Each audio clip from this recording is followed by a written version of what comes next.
You've likely felt that moment when a project you care deeply about suddenly loses its spark. The drive doesn't just fade, it just stops.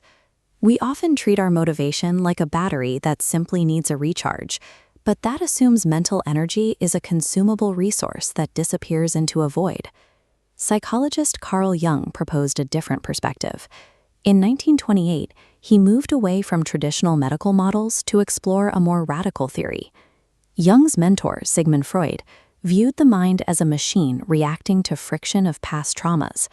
Jung, however, began to look at the psyche through the lens of energetics.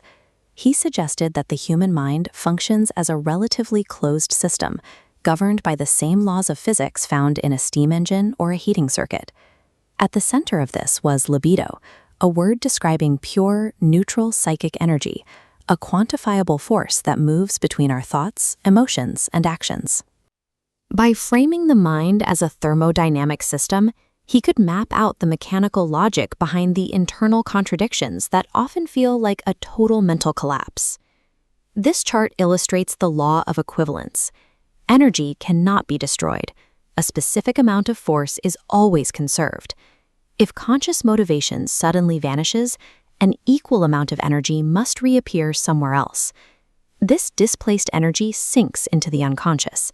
While it's no longer fueling your work, it's still active, often fueling strange new fixations or vivid, intrusive fantasies. This shift happens because of a psychological blockage. Our forward progress in life hits a wall when our current way of thinking no longer works. Imagine solving an emotional crisis with nothing but cold logic. Logic fails to bridge the gap, and the psychic flow is forced to a standstill. The energy dams up behind that wall. This creates intense friction between what we want to do and what we are actually capable of feeling. Jung argued that this tension isn't a malfunction, it's the buildup of pressure required to force the mind to change its basic strategy. When we can't move forward, the energy flows backward into the unconscious mind, a process Jung called regression. This isn't a retreat into the past, but an active search for missing tools. If logic failed you, the regression wakes up the neglected parts of your psyche, like empathy. This illustrates psychological entropy. Just as heat moves to a cold object to reach a constant temperature, mental tension naturally seeks equilibrium. Through this entropic process, the violent clash between our opposing sides eventually cools down and equalizes. The result is a new, stable psychological attitude that incorporates both sides of the conflict.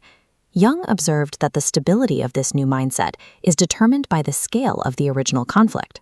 The more intense the initial tension between the opposing forces, the more durable the resulting equilibrium becomes over time. Mental balance isn't a state of rest. It requires a constant systole and diastole, the rhythmic expansion and contraction of energy between our conscious goals and our inner depths.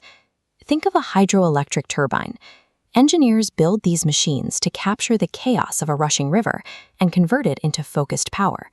Jung believed the mind creates symbols and rituals to perform a similar task, acting as mental turbines that channel raw instincts into structured, balanced action.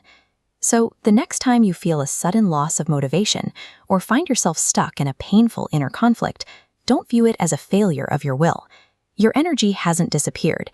It has simply moved out of sight to build a new turbine, preparing to pull you forward in a more stable direction.